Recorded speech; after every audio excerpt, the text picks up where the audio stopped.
My name is Meylysa. I'm an English as a second language teacher, ESL teacher at Hawaii Literacy, their drop-in center. That is a school for adult immigrant students in Hawaii. And we get a mix, so sometimes we get their kids too, and if they're old enough they can sit in the class, or they can, sometimes we have tutors that come to volunteer. And today I'm going to talk about interview questions. It's a method that I use when I'm teaching beginner students. You can also use it when you're teaching intermediate students. You can probably use it in advanced students too. I mainly teach beginner and intermediate students, and it works very well.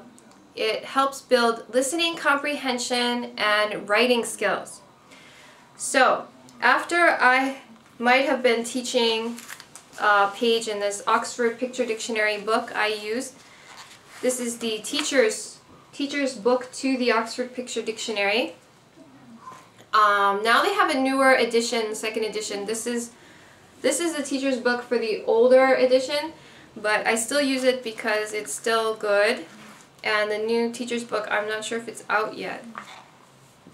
Okay, so interview questions, they have them actually in here. You don't have to have this teacher's book to do this technique, obviously.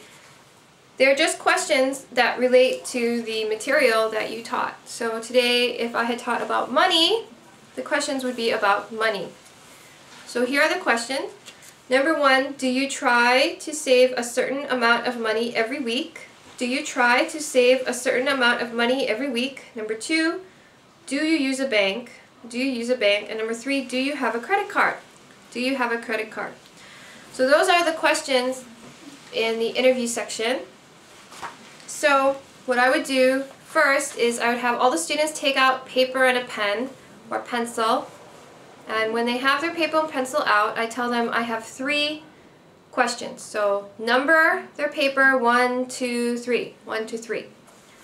Okay, and after they do that, I tell them I'm going to say a question and you are going to write the question. If you already taught the students how to say dictation, then you could tell them this is a dictation. And then I just read the sentence. The first time I read the sentence, I read it at normal speed. Okay? And then after that, I slow it down, and then I read it again at the end around normal speed. I kind of go between speeds. Now, why do you do that? When you want to say it in normal speed because you want to let students have a challenge and know what it sounds like regular speed. So you always want to show them what it sounds like for real, for normal. And then after that, you slow it down to give them a chance so that they can write it.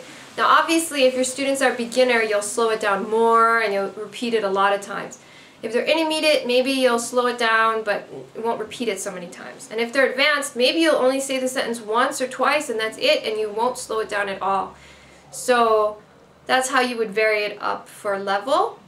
And then after you say the sentences as many times as you feel necessary, you go on to the next one. So number 2, you do number 2. So as an example, do you use a bank? Do you use a bank? Do you use a bank? Do you use a bank? Do you use a bank? Do you use a bank? Do you use a bank? Okay, number 3. So if I was teaching a beginner class, I might say the sentence like that. If I was teaching intermediate class, I get to number 3. Do you have a credit card? Do you have a credit card? Do you have a credit card? Do you have a credit card? Okay, so that would be if maybe if I was teaching an intermediate class. If I had an advanced class, I would just say the sentence. So number 1, do you try to save a certain amount of money every week? Do you try to save a certain amount of money every week? And that's it. And your students do their best to write the answer. They write down what you say, the question that you say.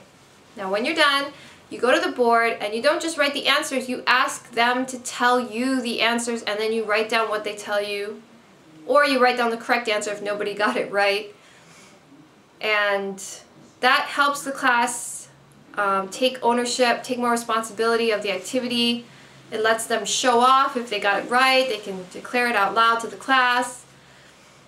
Keeps them active. You don't want to just be writing and then be quiet. You want them to be talking too. So they tell you, you write it down. Same thing for all of them, number 2, number 3. And then when you're done, you ask the class, you know, do you understand? You make sure if they understand the sentences. You have them repeat all the sentences with you, all those questions. So now they're written on the board, right? So you have the class repeat the question with you. So usually if I just wrote the questions on the board, then I would have the class repeat the questions with me. And then after they repeat the questions with me, then I ask them, how did they do? I have them tell me their own grade. Did you get an A? Did you get a B? Did you get 100%? Did you get a 50%? How many did you get right? Did you get 3 right, 2 right, 1 right, 0 right? And I'll go and ask every student in my class because I want to know how they did, and just to let them hear how other people did, because not everybody can do it, and most of the time a lot of the class is at, you know, 25%, 0, 50%, some of them are 100%, but it's very varied. So I go through and I ask them, how did you do? Tell me how you did. And then after that, we go back, we talk about the sentences, what are the meanings, we repeat them again, and then I pair them up and I have them, well, before I do that, I'm sorry, they ask the question and then I will answer it for myself, and then I will write my answer on the board next to the question. Okay? So, do you try to save a certain amount of money every week? Yes, I try to save $20 every week. Or no, I don't. And I'll write the answer for me on the board. I'll usually write how to say a yes answer and how to say a no answer for each question. So, do you use a bank? I'll say, yes, I do. Do you use a bank? No, I don't. Do you have a credit card? Yes, I do. Do you have a credit? No, I don't. Okay? And then after that, they see how to answer the question. Then you can put them in pairs again, and you have them ask each other the questions and answer the questions. And then you can walk around while the pairs are working together, listen to how they're doing, see if they're doing okay. Have them, one person asks first and then switch and the other person asks. If you have a lot of time, you can switch them up, switch up their partners so they can talk to somebody new, same questions, and always try to have them memorize the questions. Depending on how many questions there are. If there's only these many, like 3 questions, 2 questions, have them try to memorize the questions. If your class is a mixed level, like our class, then you can have the advanced students try to memorize the questions, while the beginner students let them read the questions. And then when you're done, sometimes I'll erase the questions from the board and then I'll ask them, what was the first question? And they'll have to tell me without looking at their book, and what was the second question? And then they'll tell me as a class, and I'll tell them, don't look at your book, and what was the third question?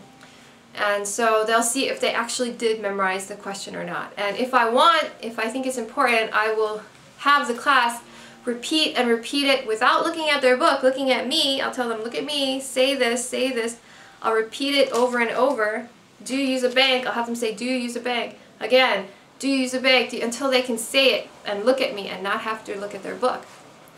So this interview question procedure can take anywhere from 20 minutes to an hour. It depends how many questions you have. It depends how in-depth you want to make it.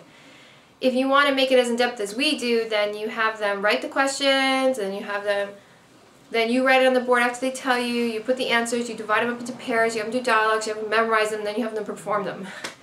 So there's a lot of steps that can be done. You can shorten it or make it as long as I have in our classes. And it's a very good practice for the students. They practice their writing, they practice listening, they practice speaking. So it's got all 3 of those in it. I highly recommend it, and the more your students come, the more excited they get, because after a while they can write more and more English, and before they couldn't write anything, but then maybe after 6 months they can actually start writing the sentences that you're saying, and they feel so much better about themselves. So it's a really good exercise. I highly recommend it. I hope that you enjoy using it as well. Thank you very much. I hope that this helped, and good luck with your teaching as well. Thank you very much. Have a great day.